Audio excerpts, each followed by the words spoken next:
And the reason that we really focused this concept on this particular webinar session about the fact that do you have strategic insight to be a great leader is because from what you're seeing in that small little graphic there, this may resonate with a number of you already, and you may already be familiar with this concept of Jim Collins' ideal organisation.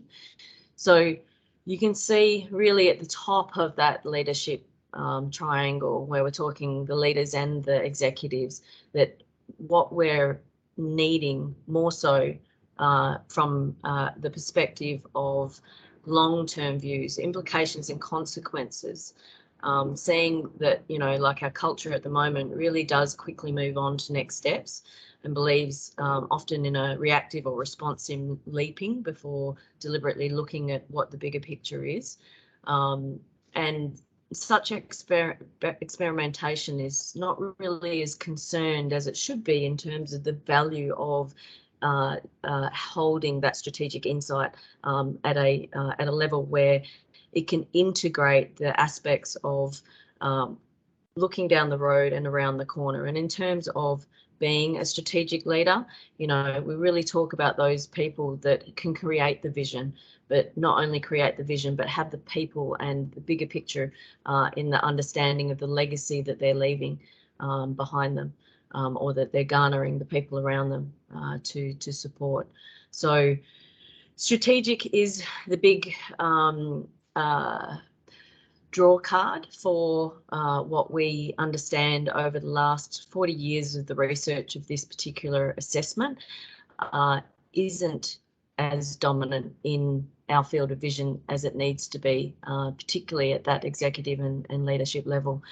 We're talking something in the factor of 90+% not really being in that strategic area. So we really do have a deficit in terms of strategic insight. And you may be looking at your own report and seeing either you're in a category, which we'll obviously go through as we go through this particular presentation, but just consider or keep that in the back of the mind about how and what it is that you can do in terms of improving your own strategic insight. And just on that, we aren't necessarily going to get into the how of how to be a strategic leader, because that really does take time and it requires a great deal of work. You know, us humans don't change overnight. We develop habits, and those habits are then the belief systems that we hold, and therefore, you know, that is, as we'll take you through, the concept of what the judgment index is about is this understanding of the lenses that we use to look through to make our evaluative judgment. You right, Petrina, you've got that? Looked like somebody else came in. All good? Okay. All good. So let's just start at the beginning in terms of what is the judgment index. I said you would have hopefully already experienced it yourself. It does take an average of around 17 minutes to complete. So pretty quick in terms of the amount of data that we're able to obtain, which we will obviously go through in more detail as we go through the presentation. It does assess over 30 plus areas of values-based judgment and performance. It is accurate, measurable and easily understood, although in saying that there is a depth and breadth and math and science, which does equate to this concept that there are 12.8 quadrillion possible outcomes.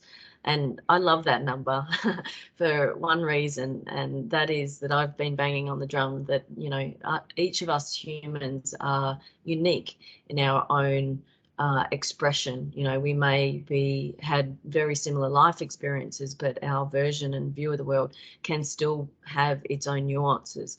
And the fact that this index has 12.8 quadrillion possible outcomes really talks to that uniqueness. This has been in in and being used through the UK and US for over 40 plus years. And the I'll go into a little bit more details about the actual originator too. So how was it developed? So Dr. Robert Hartman, he is the person from whom the axiology, which is the study of values, was born. So Dr. Robert Hartman, he created what was originally called the Hartman Value Profile, and it's actually the person that created the Judgment Index, which is Dr. Steve Byram.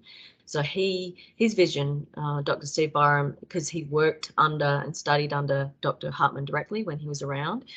Dr. Hartman did die in 73, but Steve Byram saw the vision and understood the value and the depth and breadth of what this logician, this philosopher, which was Dr. Robert Hartman, was the legacy in terms of this field of science known as axiology.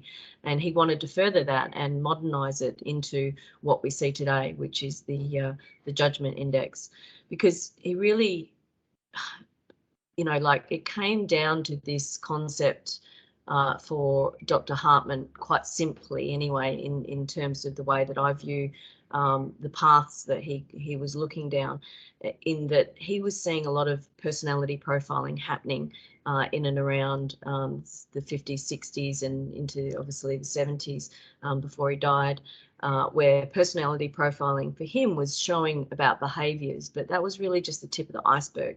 He really felt very strongly that it was what lied beneath. It was our value system that really created the way that we viewed the world, and therefore the evaluative judgment that came from that.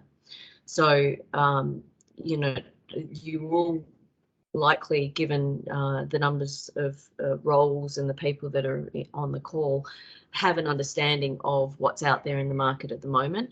But the majority of those tools, in fact, I think it's something like 96% of what's out there at the moment looking to help us understand who we are as humans, are psychometric tests, and therefore talk to behaviours, not values. So what isn't it? That's a good place to start in terms of the fact that it isn't a personality test, which we've already addressed. It's also not a psychological inventory. It's not a measure of intelligence. And the fact that it's very, it's not easy to game. It's very unusual for most people. It is newish to Australia, as I say. This is part of the reason that we're beating the drum and getting the message out there, because the natural growth of the Judgment Index here in Australia has come from the depth and breadth of people coming to this tool by their own volition, by their own understanding of the fact of what is currently the gap in being able to help their people to a higher level than they have previously. So 1, 15, average 17, we say 15 just to round it off, assessment, and you can actually get from that one set of data up to 70 plus reports. So we like to put this in terms of 3 particular categories.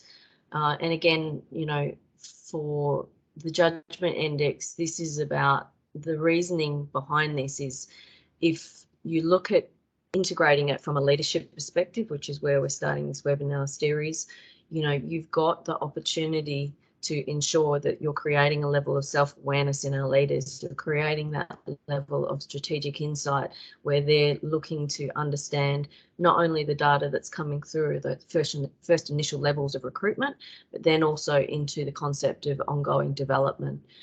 So we really see the power of the Judgment Index, and the best implementation that I've been involved in, or implementations, I should say, across the years, and I know Petrina has seen this too, is it comes from our leaders first, because it is such an easier concept to deliver in terms of knowledge and imparting of wisdom when you have a lived experience. So if our leaders are embracing this, they're seeing and using the data for the betterment of their own ability to lead, then they're going to consider what they can do in and around that data in terms of recruitment. So there are, as you can see on the screen, there are multiple reports, and these are just some of the industries that we've already targeted in terms of the ability to narrow down on the capacities that would assist somebody to be the best version of a care worker or the best person for a sales professional role.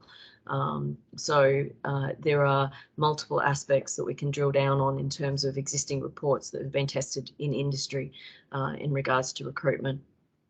And same with our development piece. There are an engagement report, which I'll touch on slightly also in the later sections of our webinar. Sporting and athletic success has been huge over in the US. I think that's because of a love of Steve and his his sports more than anything else, and his network, which really expanded into high level professional sporting athletic success. But safety and judgment is also a really key one, as is return to work. Certainly, Petrina could add a lot of depth and breadth into that rabbit hole if we wanted to go down it. So again, if we don't answer all your questions, which I know we're not going to here today anyway, I want you to just ability for us to provide support and have further discussion in and around the ways that you may choose to want to look at implementing this into your own organisations. So this is again just a reiteration of where the concepts of good judgment come into it. Some people, as I've spoken to them about the name of this particular tool being a judgment index, they often, sort of back away, and it's like, oh, judgment. We don't like the word judgment. We prefer discernment. And I get quite a bit of feedback sometimes in and around this concept. But the reality is that we do judge, we do evaluate, and then we have a judgment that comes through, a decision-making process, discernment, whatever you want to call it. The reality is it's still judgment.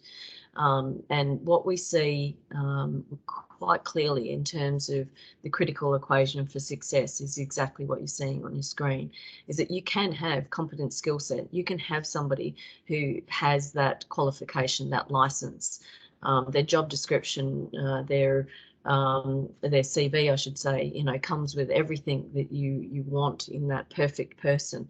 And then you put that perfect person, as you think, because you've done as best due diligence as you can, into that competent process environment where they've got the information that they need in terms of processes and procedures to be able to follow and know what they need to do to deliver on their outcomes for that role.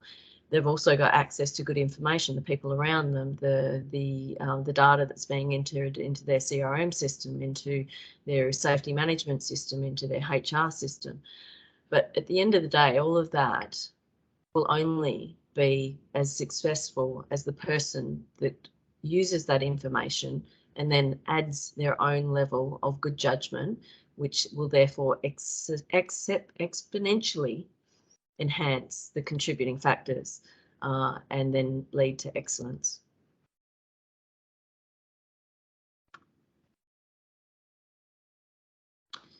So as far as the assessment capacities, what does it measure? Again, this is just a high level overview. I'm not going to drill down into every single aspect, and because we're going to get a little bit into that nuance and detail as we go through your individual leadership qualities report. And again, the leadership qualities report is actually only one report. So it is distilling a number of the capacities that is overall measurable through the judgment index into what we're looking for, which heightens the aspects in and around what we want to be seeing demonstrated, or the capacity for demonstration in terms of a leadership aspect. So where to start? what I'll take you through is really that of the over 30 plus areas that I mentioned before in terms of the information that can come through from the assessment, there is 3 major aspects to that, and that is your self side, who you are. Then there is your work side, what you do, and therefore an expression to more of the extrinsic world. And then as with what we think is just, I suppose you could say, a level of understanding of who we are as humans, you may have a good self side, you may have a strong work side, you may have strong capacities in that, but then where's the balance in that? Because it's really about that balance that we want to ensure that we're not overvaluing or undervaluing something when we're making that evaluative judgment.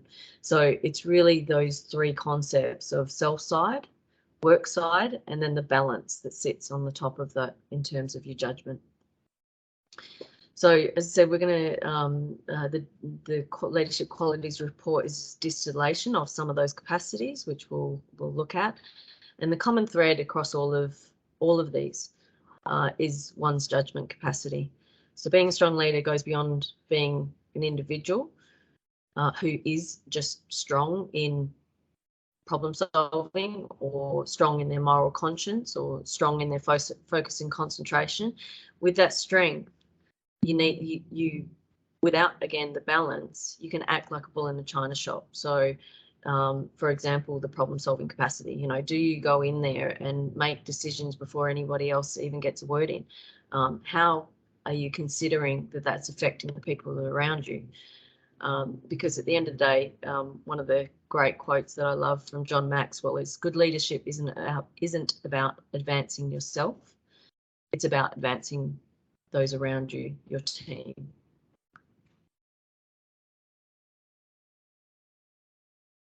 So let's dig into what we came here to really get a little bit more of the nuance and understanding of with the report that you'll have hopefully in front of you. And as I said, there's a screenshot here as well in terms Sorry, of can I just jump in, Susie?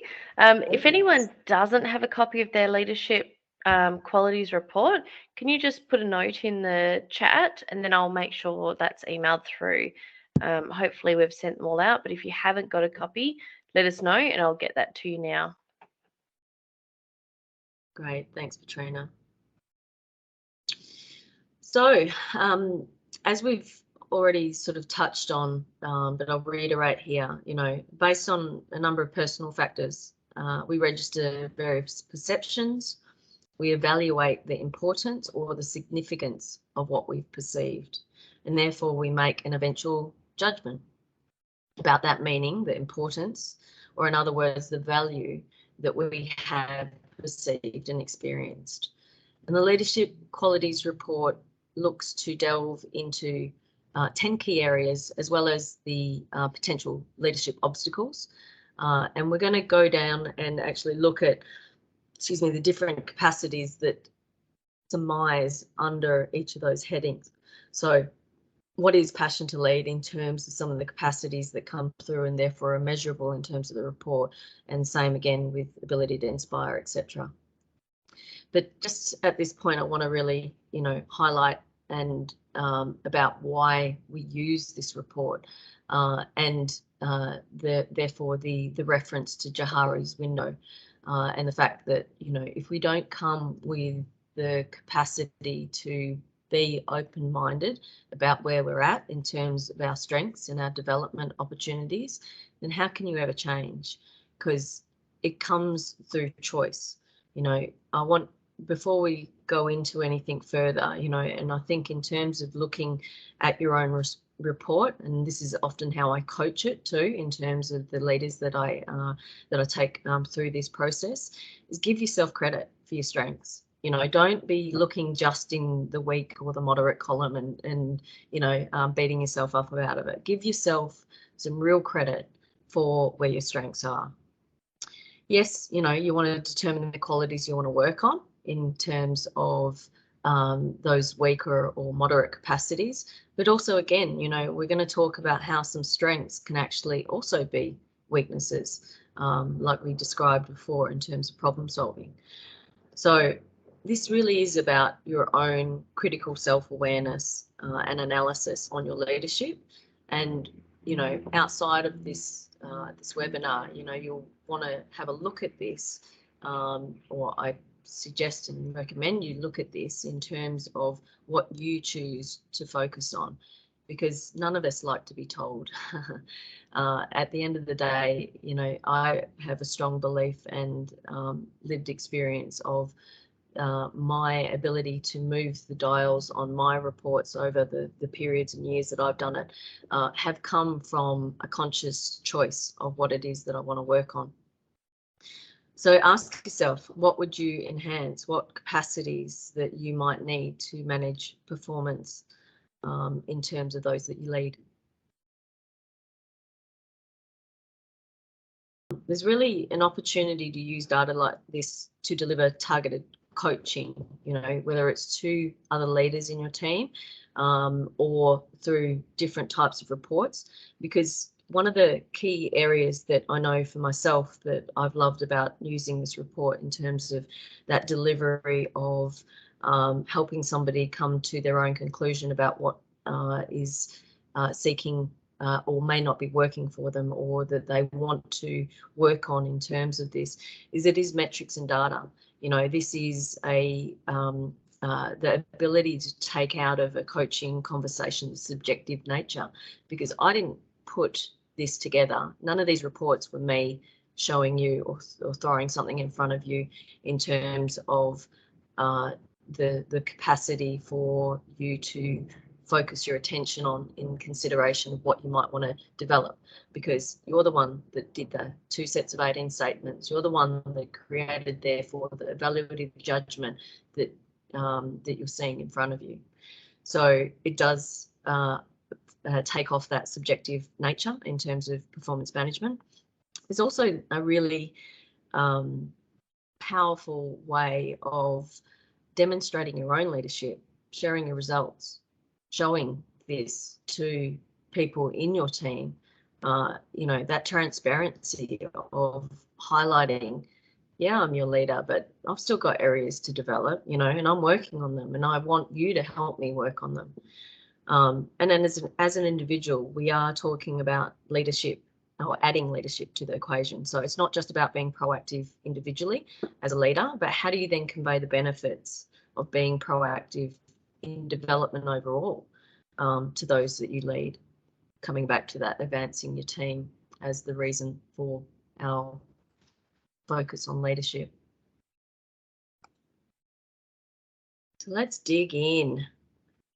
Are we ready? Are we scared? As I said, please, again, I only do that with a bit of tongue in cheek and just to lighten the moment, because, you know, it's the biggest lived experience and learning for myself has been this concept of looking at my strong capacities and starting to give myself a bit of a pat on the back, in no other terms than for self, as we'll get down into the obstacles of leadership, where knowing and believing in myself, it's almost like you can, the way that I've often described it is putting those strengths into your back pocket, knowing that this is how I want to show up, this is who I want to be, and therefore acknowledging that as the result of this report confirming objectively that I do have a strong capacity in that I can put that in my back pocket, and I don't need to question myself anymore in and around that. My focus and my attention can be more in and around what it is that I do want to work on. So in terms of the 10 key areas, we're going to start with passion to lead, number 1. So this is where we're, again, as I mentioned, distilling some of the key capacities that are measurable in the assessment. And the first 3 are what we call our global insights. So your interpersonal skills, your work task or your extrinsic skills, your strategic skills, which we also mentioned. So this is, as you can see, relational insights, extrinsic insights, and big picture insights. So where do you sit in terms of your capacity in and around those three. Then you combine that with your ability to solve problems. So this often is considered one of the single most important indicators within the report, because it is what we call an integration. The capacity to observe, to synthesize information, and then to actualize or to basically create or make that decision. And then in terms of focus and concentration, this is one of those ones that I will always draw people's attention to, about it not necessarily being a negative or positive. And this is where I want everyone to really just chill in terms of what it says at the top.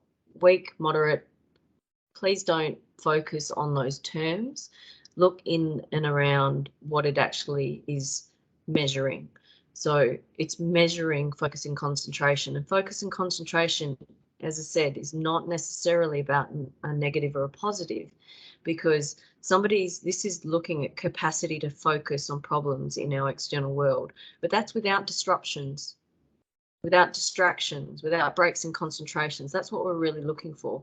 And all that can mean for somebody who is moderate or weaker is that they need workplace privacy. They need your support, or you need maybe a bit more acknowledgement about the fact that to get into that ability to focus and concentrate, you need to have everything done prior to sitting down and knocking out that report or whatever it is. So yeah, that's focus and concentration. And then the last quality that and capacity that we draw in and under somebody's passion to lead is their assertiveness. So assertiveness, is it somebody's ability to concentrate on problems which become difficult, being at the strong end of the spectrum. It means that somebody could be open but assertive still in getting their point across. And often we see that also correlated with high levels of honesty. Whereas at the weaker scale, again, don't look at it as a negative. It may be circumstantial in terms of some of those obstacles to leadership performance, which we'll get to at the end. But weak scores in assertiveness talk about being conflict avoidant, and at the strongest version of being, sorry, I won't use the word strong because I'll confuse you. When the scores narrow and they are particularly weak, it can even be somebody is in a state of denial that those problems exist. And therefore, don't confuse, and I know that I've done this with a number or had this lived experience reflected back at me when I've had this conversation with people where they've gone, I'm assertive, I'm very assertive. Everybody tells me I'm too assertive. In fact, I'm too assertive. What that can be an expression of, though, is that somebody's assertiveness comes out in aggression. So that's not to say that somebody is strong in terms of assertiveness in the capacity that we're looking to measure. So when we're looking to measure assertiveness, we're looking for appropriate assertiveness. And again, this will come through in the other areas as well, because it comes up a number of times. In fact, I'll drop down straight away to it, which is in the ability to inspire. It comes through as speaking with conviction. So again, it's the same distillation of that measure around assertiveness, but here we're talking about that same capacity being demonstrated, being articulated, being expressed as speaking with conviction. So that as a combination aspect really talks to somebody's ability to inspire. So I touched on it previously in terms of assertiveness. If you're open and honest, and therefore you're speaking with conviction, how inspiring is that? We've seen leaders like that. We know those types of people. So that's why it appears again in terms of the next measure or reference point, which is our ability to inspire. Then there's also the tolerance to differences in others. our caring, empathy and compassion. Meaningfulness of work. This one's also a really great one in terms of understanding where we are at in our capacity. So here we are at ability to inspire. So this is, again, a culmination, and when we drill down on the data, we are looking to understand how not only a single capacity is in terms of that individual, like I said, whether it's strong, moderate or weak, but then how they interact, because it's these aspects of tolerance, caring and empathy, someone's meaningfulness in terms of their work, being their own good personal counsellor, speaking with conviction, and self-esteem and confidence being about those interactions of those capacities which point to somebody's ability to inspire.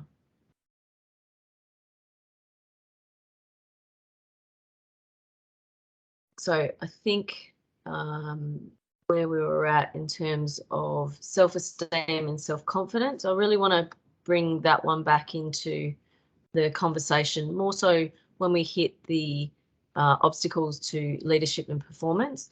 But I will reiterate, you know, the reason that this is such an important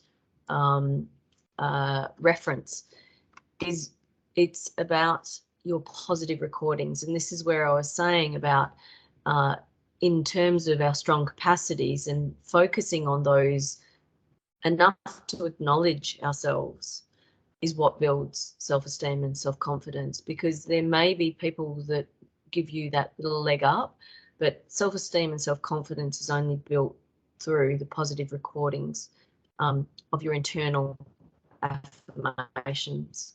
So, and again, I can talk from that, from lived experience. But that, when we're not careful, can bubble out onto others, but we'll circle back on that when we go through to the concepts in and around obstacles to leadership. The third aspect, ability to select quality people. So in terms of our leaders, we want to have a good understanding of trainability. And trainability as a capacity is measurable on this assessment. It is your ability to see practical as well as process-oriented solutions to problems. It's your value that you put on training and understanding those work issues. It's the value that you place on being dependable. What's your capacity in and around solving practical problems? And where is your intuitive sensitivity? And I love this particular capacity. We often talk about this one directly after and as a second point of reference after problem solving, because this is really about what lies beneath the surface, as we talked about or we referenced before, which is really underlies what the judgment index and the assessment is looking to do, is how intuitive are you in regards to your environment, to the people around you, so that you can, again, bring that information into your evaluative judgment process. So they're the three aspects that we're looking at in terms of combination when we're looking at a leader's ability to select quality people. And I've thrown resilience. Sorry, I was just going to jump in, Susie, that just working with companies around Asia Pacific, one of the biggest frustrations we have for people about their leaders is when there's pressure to hire people and they're hiring for bums on seats, not hiring for the long-term strategic decision. And I think sometimes there is a lot of pressure to get people in the door and doing work, but a great leader is going to actually look at those people and try and use all the tools that they have available to make sure that they're the right candidate, and recruiting a little bit slower, but for long-term gain. Just want to add that in. Thank you, Katrina. And it's a really good point and reference in terms of, again, how the data can, inputting a bum on a seat, can actually inform, though, the decision in terms of the path that individual may need. Because if their trainability, for example, has a moderate or weak capacity, it doesn't mean that they don't have the capability. it's about then putting the support systems and structures in and around what it is that they may need that will enhance that trainability, enhance that capacity. And for example, if you could draw that conclusion back into focus and concentration. So you may see a candidate that comes through with moderate to weak capacity, and a moderate to weak capacity on their focus and concentration. So how are you going to support, as their leader, their ability to improve their focus and concentration? You know, having that open conversation about, well, how do you focus? What is it that you might need? Is it a room to work on privately? Or, you know, how about we work on some of the tools in and around time management and aspects that can help embed focus and concentration and therefore improve trainability. And finally, in terms of section 4, this is about problem solving energy. So this is another reference point and capacity. It's not problem solving ability, this is problem solving energy. And where we talk to this one, which again is really,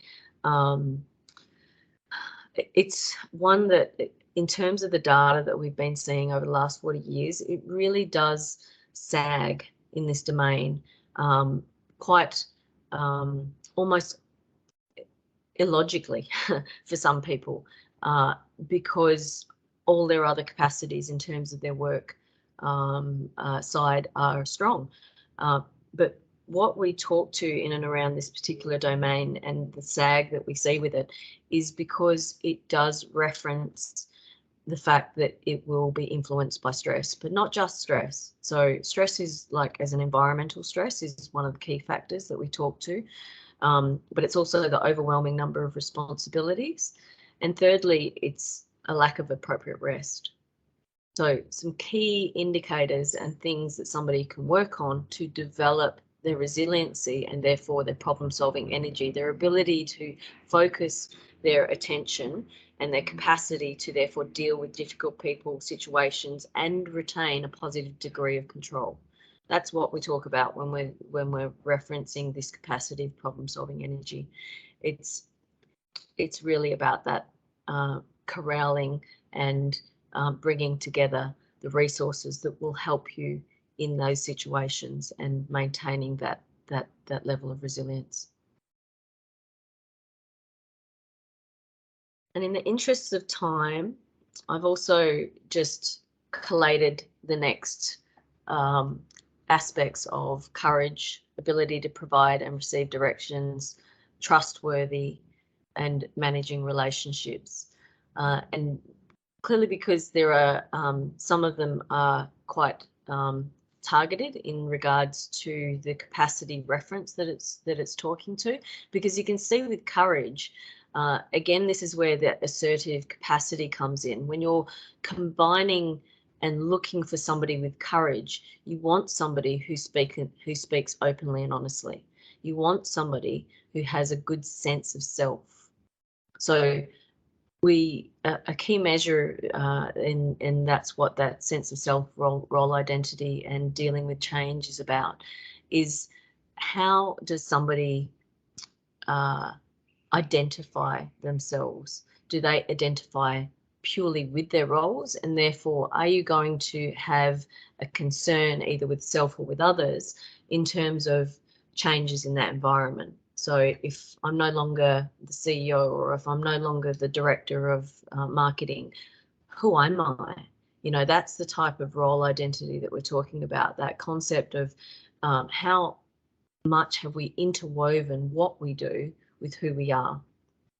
And it's a really key indicator in terms of somebody's dealing with change. So they're the types of people that we want to go to first in our organisation when we know that there are going to be a restructure, or that we know that there is going to be something that's going to significantly impact that role that they identify so strongly with.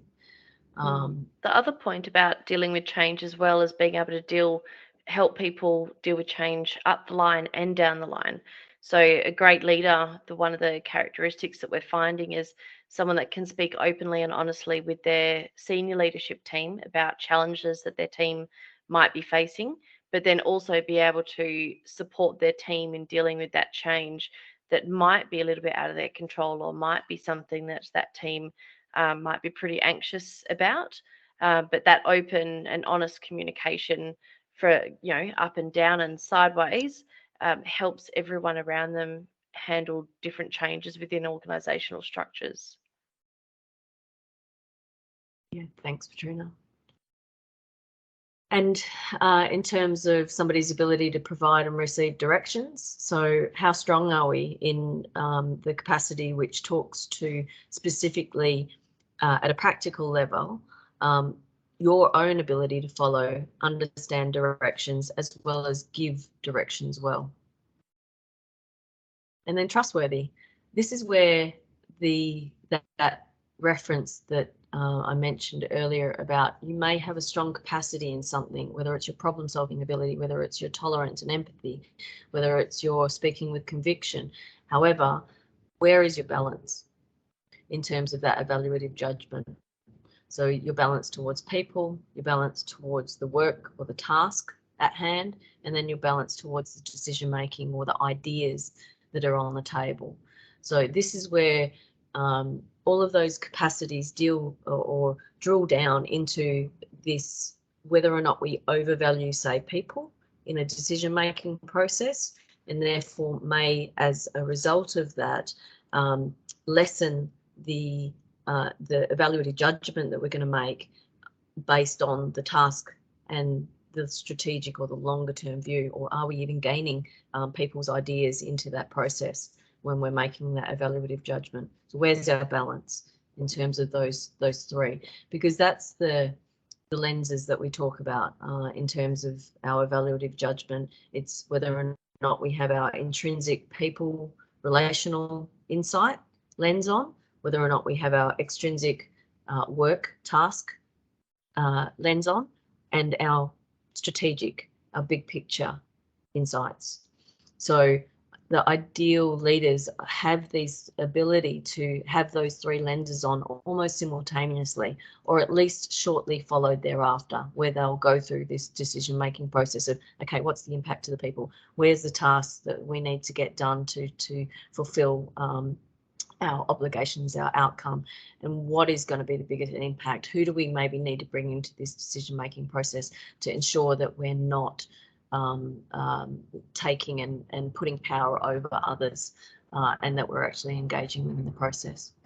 So yeah, a real key one in terms of trustworthiness and leadership qualities. And then 8 is managing relationships. So those aspects of that noticing and sensing, again, so that intuitive nature, what lies beneath the surface, one's acceptance of the differences, so those tolerance aspects coming through, and then your relational savvy and skills, so that balance towards people.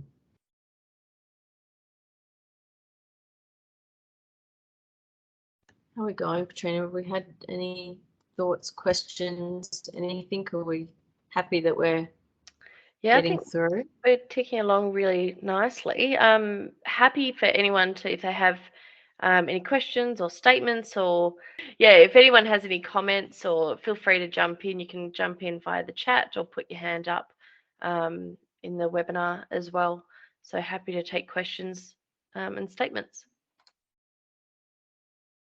Awesome, yeah, because I think we are moving along quite well, which is good. Although I do have a few more things to get through. So thanks for your patience. And as I said, there's a fair bit of nuance and information that can come through in this report. And moving on to general competence and decisiveness, this is somebody's ability to make critical decisions. And given that we talked about that initial focus of where we want to have an ideal organisation, the strategy and the ability to make critical decisions really come into that competence layer. And it's, again, the capacities of both, the intermixing of both. It's not just one over another. It's really about how does that integrate for the leadership that we're trying to do. So plan and execute, number 10. So really getting into that aspect of somebody's ability to focus their capacities in and around the process and the tasks themselves. And then again, really, where is the strategy in that, all of that? Because the best leaders will not only be focused on the doing or the outcome, and in fact, they will lessen that, as we saw in that ideal organisation example. It's not that we're saying take the extrinsic or the work task out of it. It's more about the focus in and around where is the strategy going? Where is that big picture? It's clearly about the execution in terms of the now, but if you're able to see down the road and around the corner, and then you can work back from that in terms of realistic, process orientated tasks and judgments to be able to actualize that vision, then you're going to plan and execute at a high level. Can I just add a point to that plan and execute and building those strategic skills? If anyone is looking at their report going, well, in my role, I have to be strategic all the time, my results saying weak or moderate, or, that doesn't actually reflect what I do every day in my job, have a think about the time that you actually spend allocating time to be strategic. So what I've found in previous consulting work is that I'm speaking to, potentially, this particular person was an international marketing executive.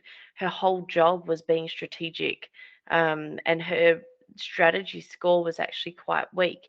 But then when we drilled down into it, she was so busy being on the hamster wheel, going, making decisions on the fly. She wasn't actually spending time sitting back and allocating strategy time. And once she did that, her scores started to improve and her actual role satisfaction improved as well, because she was actually able to see the bigger picture and clearly define what she needed to do to get to where she wanted to go. But yeah, just wanted to add that allocating time for strategy, I think, is something that we can all benefit from. Definitely.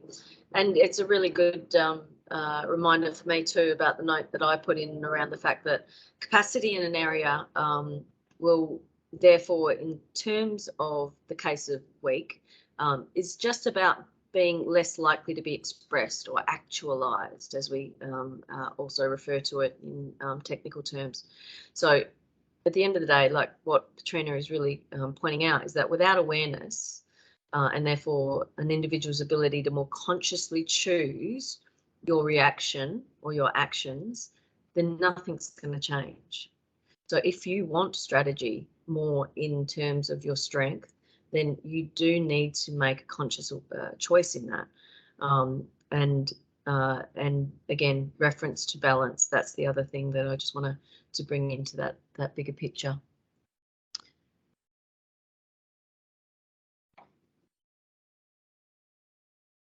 Okay, so this is just really a summary, in essence, of the leadership qualities report and the example that you're sort of seeing in front of you, where, like the focus and attention can be in those that are weak, and therefore working with this individual on their speaking with conviction, speaking openly and honestly. So those both still talk to that assertiveness nature, where their self-esteem and self-confidence is currently, and their sense of role identity. So those as weak aspects, all of those really point in a really quick summation that this person was almost out the door. This person had gotten to the point where they were feeling inadequate in terms of their role, their confidence and self-esteem was being drawn down as a result of it, and they weren't speaking to the people and the leaders around them about it because they were also worried about losing their role. And this is also, again, one of the key things that I hope you take away from the concept of leadership is building trust. How can this leader be trusting in others if she, one, doesn't trust herself, but two, is if the environment is not demonstrating that they're willing to work with her when she does step up and admit and be vulnerable and indicate that she has these concerns and these weak sides, then how is it ever going to change? She will go elsewhere. She'll go find another role. But the loyalty, the way that we really have seen this assessment tool embedded in organisations has really been in demonstrating trust, because some of these results can be really confrontational. I've had many a conversation in coaching opportunities where I've had to show somebody their self side, which is pretty much all on the left hand side. We're talking all week, and it's so significant in terms of a concern that, you know, as a coach, we're also there are only certain aspects that we can take to or bring to the table in regards to counselling somebody or giving them opportunities to help them. Sometimes those conversations are about, you need to seek professional help, you know, and again, you know, this is about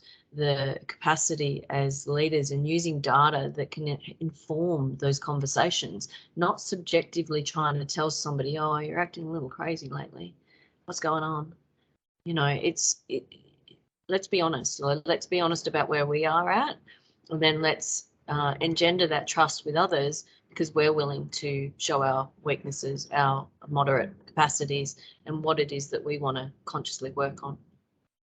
And I'll also then at this point just draw your attention to, some of you may, this report comes up with a caution, which you can see in this example, which have appeared for this person on their work task skills and their problem solving ability. So there's an insights page, a second page that comes with the, for those of you that will have a copy of it in front, and it will reference what that's talking about. So it's just a quick tip trick in and around why the caution's coming through. So for example, the problem solving, we talked about the fact that if somebody is really narrow in their scoring range in terms of problem solving ability, then they potentially will not only find an overemphasis in terms of being impatient maybe with others who don't process and make decisions as quickly. They can, it therefore creates frustration for them, but also for the others around them. The other thing that we see that can be expressed in terms of that is when you're leaving people out of the equation.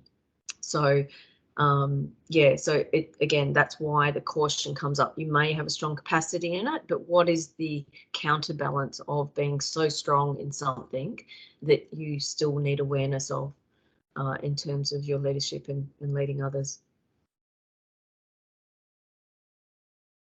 And the work tasks, the one that I talked to in and around the work tasks and the caution is that people with an overemphasis here can be so busy processing and doing the work that they can sometimes ignore or discount and therefore alienate others along the way.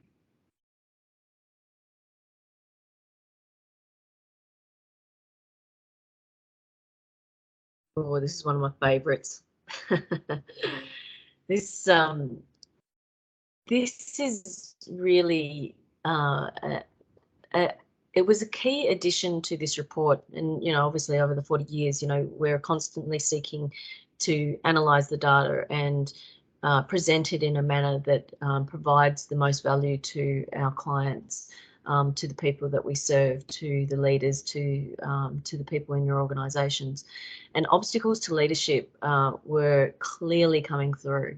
That we were seeing strengths, we were seeing capacities in that moderate to strong area for the leaders, yet some of the conversations we were having with the organisation or with the individual directly was that they weren't actualising those strengths. They weren't showing empathy. They were, you know, getting really, you know, frustrated and overbearing, or starting to dictate or micromanage. And the reality of all of that is that again, it's this concept of the fact that you may have a capacity in something, but can you actualize it? Can you bring that to bear?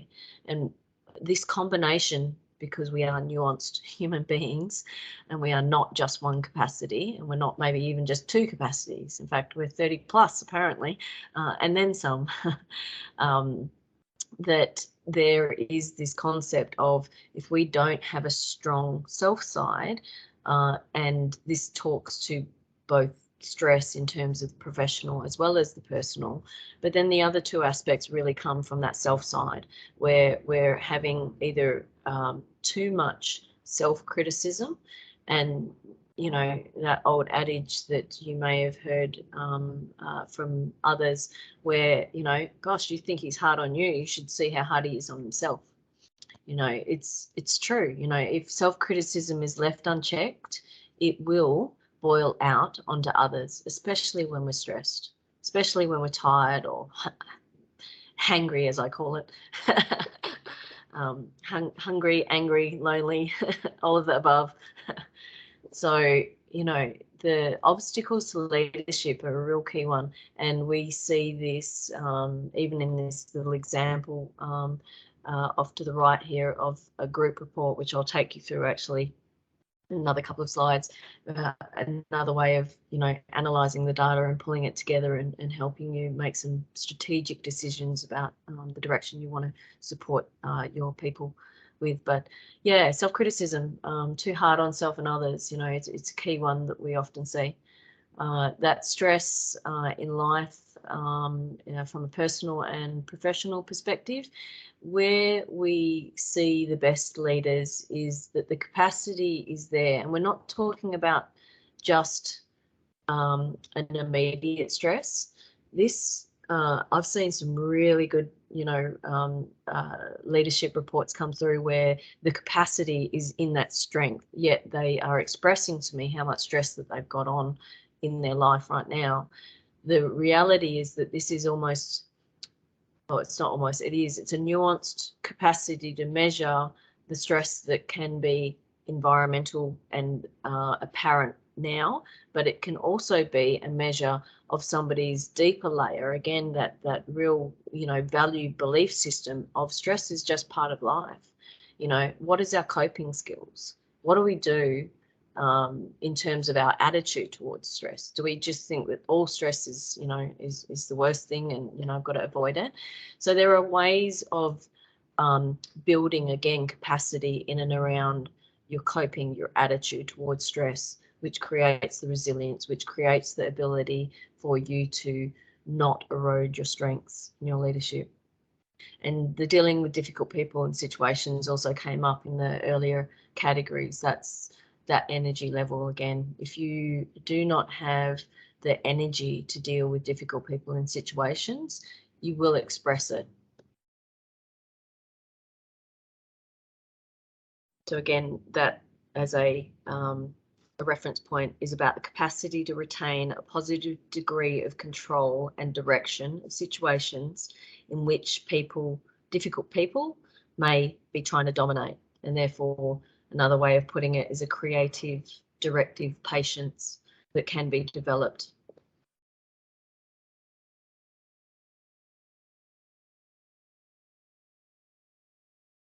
So that's it in terms of the actual leadership qualities report, the one that you've got in front of you.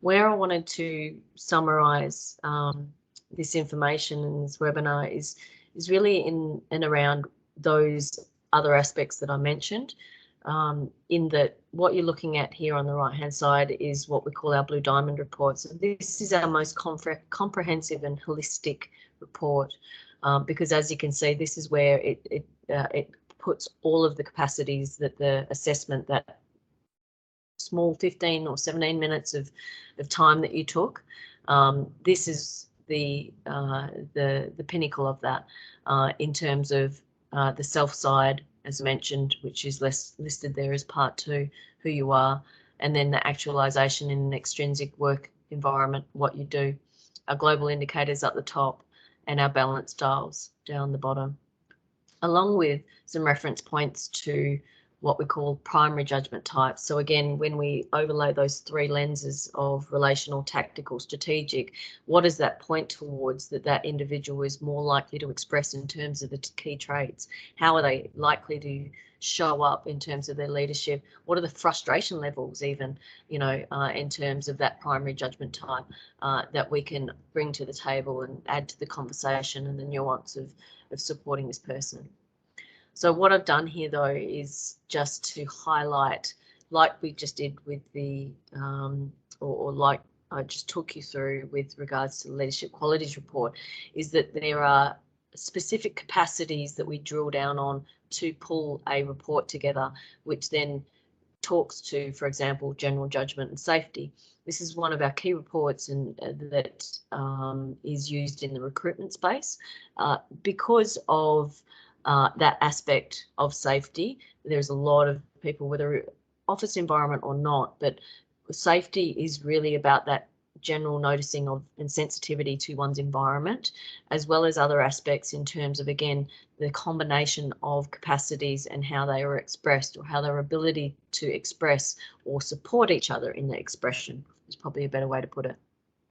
So you can see in that first column where I've got the GJ and SR in the red, that it draws certain capacities out of the overall reference points to talk to somebody's general judgment and safety and narrow those scores even. So even with the leadership, the preferred ranges, which puts that into a category, we narrow some of those ranges when we pull specific reports together because, for example, a leader, we want to have narrower scores so that we can see stronger capacities versus somebody who might be just in a general judgment and safety report, for example. And then there's the engagement report or engagement index. That's a key one that I'm working with an organisation with now that is looking to utilise it as the first layer of conversation in regards to diversity and inclusion training, because it talks clearly in initial aspects about that tolerance of others. So, and again, engagement in terms of what this report is the degree of ownership and accountability, responsibility that an individual takes for work requirements, duties and obligations. So engagement actually, as we all know, but I'll just summarise in terms of, again, this report, it involves motivation, commitment and passion for excellence in our work processes, our behavioural interactions and those efforts which provide a positive movement towards our goals, our visions, and the strategies that we're looking to implement. So engagement, in essence, is a level of emotional attachment that an individual feels towards the work environment in which they are involved. So engagement for most other people is, so how engaged do you feel? Like, do you think that your leader talks to you much? Do you get an opportunity for an outcome conversation at least once a month? That's not engagement in terms of values. That's why we feel, coming from more of a values set, you get to open those conversations and have a level of depth that takes that subjective nature off the table. And critical indicators. So that's again a good recruitment screening tool. So Petrina touched on it slightly before in terms of this concept of wanting to get a bum on a seat. A critical indicator is a really good one of just getting the ability to filter through all of those resumes and everybody that you've got in front of you into a narrower subset to be able to start to interview, because they have got those critical indicators. You may need to go to that next layer and look at the ones that have a moderate or a weaker capacity in the next round.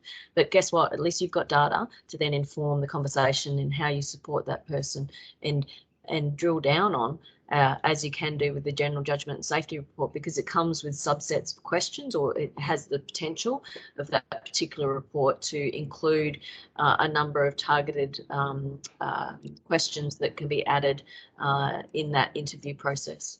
Just on that, Susie, was companies that are actually using the judgment index to help screen applicants are finding that when they're interviewing, instead of interviewing 5 to 10 people, and 70% might be people that you have to rush through the interview because they're definitely not suitable. They're actually only having to interview 2 to 3 people, and all of them are pretty great when they rock up to the interview, and then it's just a matter of defining who's perfect for that role. So the quality of the interviews and the time people are actually spending interviewing, if they're using judgment index reports to help with the screening process, are actually saving a lot of time, and the quality is a lot higher at interview. So Okay, so just wrapping back up and going through where that strategy aspect again can be informed by the data that's coming through. So what you're looking at here is a group report. So this is the same report that you've got in front of you, but just at a group level. So for this organisation, I pulled this group report. We've got 22, 23, we were missing one that day, senior leaders that they wanted to understand where they were at in terms of their leadership qualities. So quite quickly on a page, you can see that this indicator score goes from strong, moderate to weak. You've got this traffic light effect. So for the leaders, they can then, if they wanted this report with the names against it, they could drill down onto that a little bit further, but they can also stand up and look at this at that higher strategic level to inform their plan on where they want to take the direction of their learning and development, for example. And as we can see in regards to the group average, this is where I was saying to you, for these 22 senior leaders, we've got every single one of them as an average in that moderate score range in terms of those obstacles to leadership performance. So it's something that an organisation really wants to become aware of strategically, so we don't get burnout, so that we don't end up having people that are leaving with mental illnesses that they weren't presenting previously, that we don't have more risks that we're bringing into our environment because these people can't make the effective decisions that they normally would do. They can't actualize all of those problem solving skills and relational empathy skills, etc., because of these obstacles to performance. So it's a real key one for this organisation that they went, wow, we want to focus our attention in the first part of our strategy plan to address those obstacles to leadership performance. And again, we can take the conversation offline in and around how that might look. And it is also, again, a conversation which is nuanced and specific to the organisation and what it is that you're seeking to achieve. And yeah, the other aspect that you can sort of see in and around here is that they had under the passion to lead, they had a number of cautions for work task skills and problem solving ability. So it's great that they've got really high and strong leaders in terms of their problem solving ability, but where is that not engaging the wider group in terms of that problem solving? And this particular example, when we went through this leadership qualities webinar, we did a webinar with their leaders. We showed them their results. They were all going to take off their individual results and then start to work on that through their dual mentoring programs. And what resulted though from just the webinar aspect, and yes, they were going to embed it into their dual mentoring approach or bring the conversation into that, but then they started to realize, wow, we could really use this data at another layer, and what does that look like? So that then developed into wanting to have mentor and individual coaching external to their organisation with each of their individuals, so that they could then drill down on that individually and then start to put together some strategy on the next layer.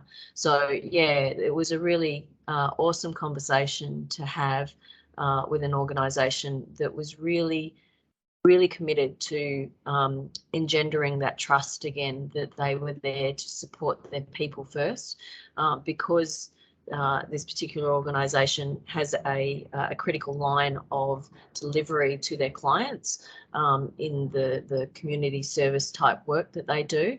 They clearly understand what it is to ensure that their leaders have the best capacity and capabilities in the first instance, and then the people below them and the people that they are managing in their teams, and then their frontline workers.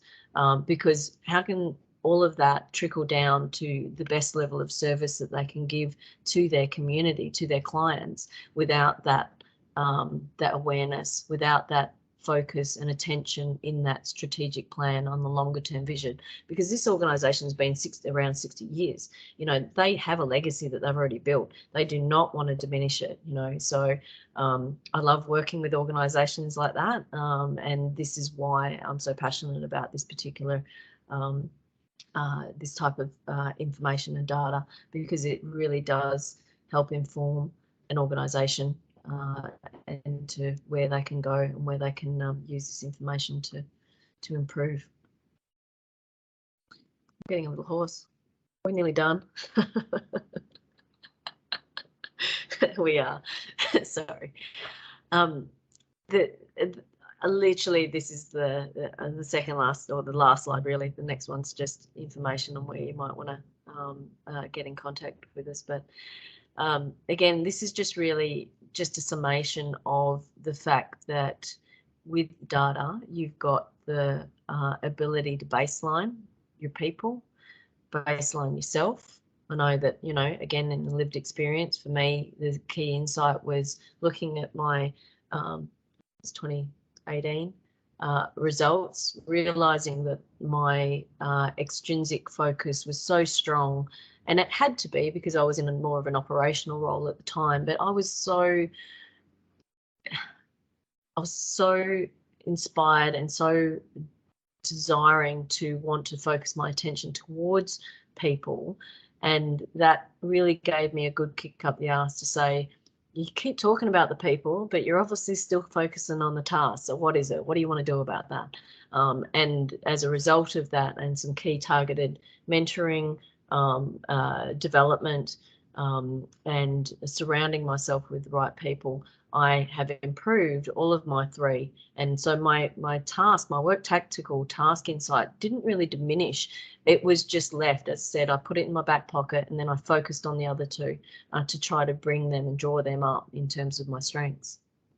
So it's really great in terms of providing baseline, and then therefore having that coaching and development piece. Whether that's through accredited consultants like myself, like Petrina, you can actually embed them in your own organisation. That's what I'm doing with the community services work that we're example that I was just referencing before. They've embedded 2 people in their people and culture and learning and development team to continue this on, as said, as a legacy, because that's how much they're invested in their people. And obviously, you know, an outcome of that is in improving team performance. Understanding the group as well as the individuals. I just wanted to say that, yeah, thanks, Susie. I think that was really good and went through everything in great detail.